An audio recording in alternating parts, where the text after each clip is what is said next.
Annyeonghaseyo Yorobun. Halo teman-teman semua, kembali lagi di kelas kesusastraan Korea.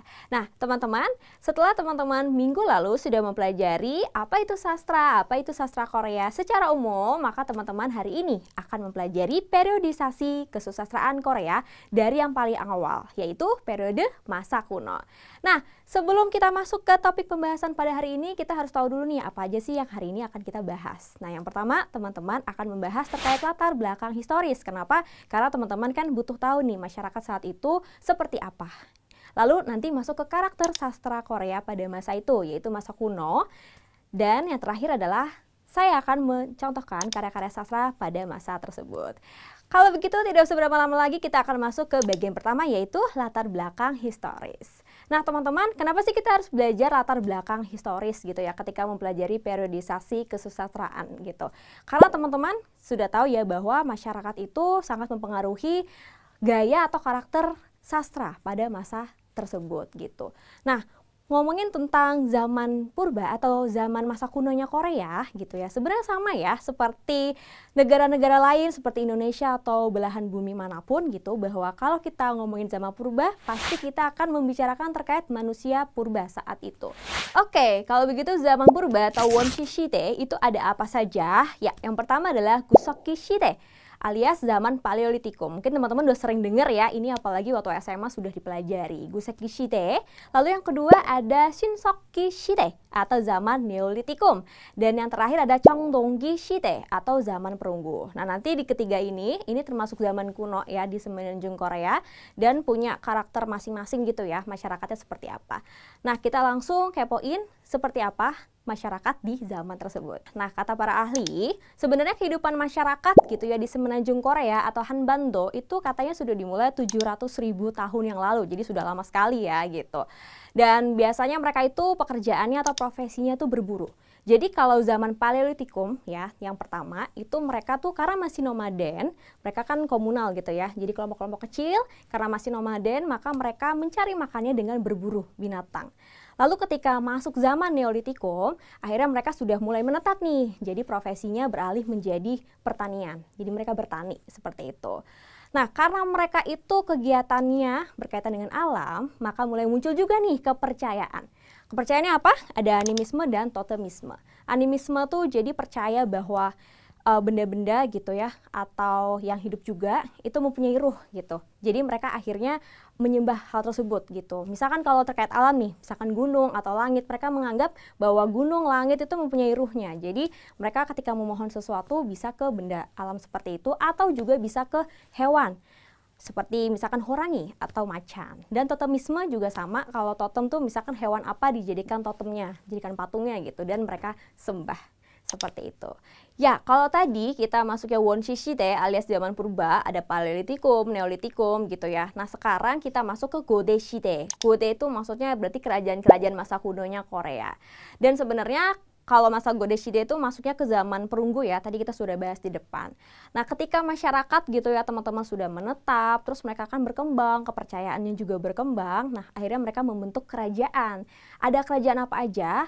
Pertama ada Gojoseon, kemudian ada Goguryeo, ada Buyo, dan juga Dongye. Sebenarnya masih ada sedikit lagi gitu ya. Dan mereka ini masing-masing kerajaan itu punya upacara adat istiadat dan keagamaan yang unik gitu. Jadi sudah punya karakteristik masing-masing ya dalam menyebarkan kepercayaan mereka begitu. Kemudian tadi ya adat istiadat, upacara keagamaan makin berkembang berikut dengan ritual leluhur ya.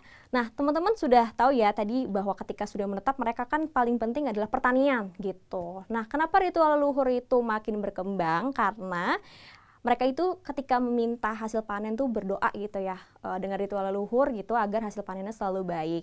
Dengan cara apa? Saking pentingnya mereka akhirnya mengadakan ini menjadi festival juga yang mengkombinasikan musik, tari, dan juga sastra. Nah, kok sastra muncul nih di sini? Karena apa teman-teman? Zaman segitu kan belum ditemukan tulisan ya. Jadi mereka itu untuk ritual mengadakannya dengan nyanyian. Masih ingat teman-teman di sesi sebelumnya bahwa nyanyian juga dianggap sastra karena medianya adalah bahasa. Oke, nah sekarang kalau teman-teman sudah tahu, oh masyarakat Korea zaman kuno tuh seperti ini nih, ketika sudah ada kerajaan masa kuno seperti ini. Sekarang kita mulai masuk ke karakteristik sastranya, seperti apa? Oke, jadi sastra Korea masa kuno teman-teman, itu yang sudah pasti adalah sastra lisan atau gubimunak. Kenapa? Seperti yang tadi saya bilang, bahwa zaman itu belum ada tulisan. Jadi mereka belum kenal tulisan. Jadi kalau misalkan mereka menyanyikan suatu nyanyian untuk leluhur dan lain sebagainya, itu mereka hanya dari mulut ke mulut, sehingga akhirnya tersebar luas gitu. Karena belum kenal tulisan. Jadi tidak ada manuskrip gitu.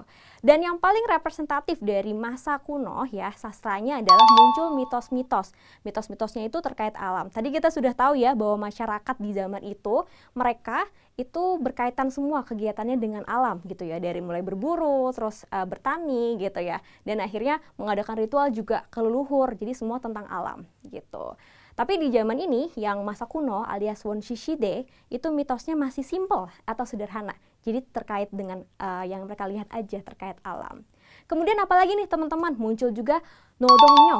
Nodongyo itu apa? Jadi nodongyo itu nyanyian saat berkegiatan.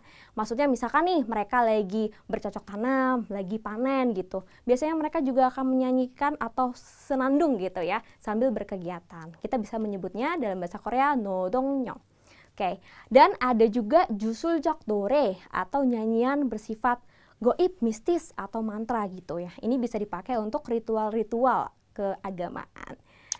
Oke, nah kalau di selanjutnya di zaman Godeshide atau ketika kerajaan-kerajaan kuno mulai terbentuk, ini juga representatifnya mitos, tapi mitosnya lebih berkembang lagi, yaitu kalau tadi lebih simpel, nah ini agak lebih kompleks dikit. Jadi mitosnya lebih tentang asal-usul sebuah bangsa atau kerajaan. Tadi kan ada Gojoseon, Goguryeo. Jadi mitos-mitos yang ada itu menceritakan Gojoseon tuh gimana ya terbentuknya, Goguryeo tuh gimana ya, siapa yang membentuk gitu. Nah, jadi lebih kompleks gitu ya. Dan di masa Godeshide itu juga tercipta namanya Godegayo. Oke, karya sastranya jenisnya adalah yang pertama puisi ya, atau Godegayo ini alias sastra puisi tertua. Kenapa sih dibilang tertua? Ya karena munculnya di masa kuno, plus ciri-ciri sastra puisi tertua itu tidak ada yang tahu siapa penciptanya. Karena ya by lisan saja gitu kan.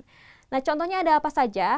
3 yang akan saya sebutkan ini yang berhasil diketahui sampai zaman sekarang. Karena pada akhirnya nanti di zaman-zaman berikutnya itu dicatat, tertulis menggunakan aksara Cina. Makanya orang zaman sekarang jadi tahu tentang karya sastra ini. Yang pertama ada Gongmu Dohaga. Gongmu Dohaga. Kemudian yang kedua ada Gujiga. Gujiga. Yang terakhir adalah Hwangjoga.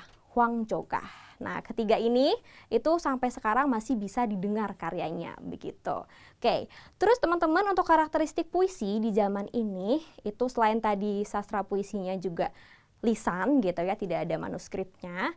Ini biasanya sifatnya adalah dinyanyikan oleh komunal atau masyarakat. Jadi berkelompok gitu. Nyanyiannya biasanya berupa gimana ya cara mendirikan kerajaan ini gitu, siapa yang mendirikan gitu. Kecuali satu. Nanti kita akan bahas yaitu karya sastra yang Gongmu Dohaga. Ini menceritakan ekspresi pribadi, emosi pribadi gitu ya. Jadi tidak lagi tentang komunitas atau masyarakat. Nah itu untuk puisi. Dan selanjutnya jenis karya sastra yang muncul di zaman ini adalah prosa. Prosa yaitu mitos. Sam kok mitos masuk prosa? Jangan lupa sesi lalu kita sudah bahas bahwa di Korea, kesusastraan Korea, mitos itu masuknya ke dalam bentuk prosa gitu. Nah, mitos apa sih yang muncul di zaman Godeshide ini? Yaitu pertama Dangun Shinwa. Dangun Shinwa. Nah, Dangun Shinwa ini adalah mitos tentang gimana sih Gojoseon itu berdiri. Ini asal usul nenek moyangnya Korea. Ya, itu adalah Dangun Shinwa. Nanti kita juga akan bahas mitos ini. Dan yang terakhir ada Jumong Shinwa.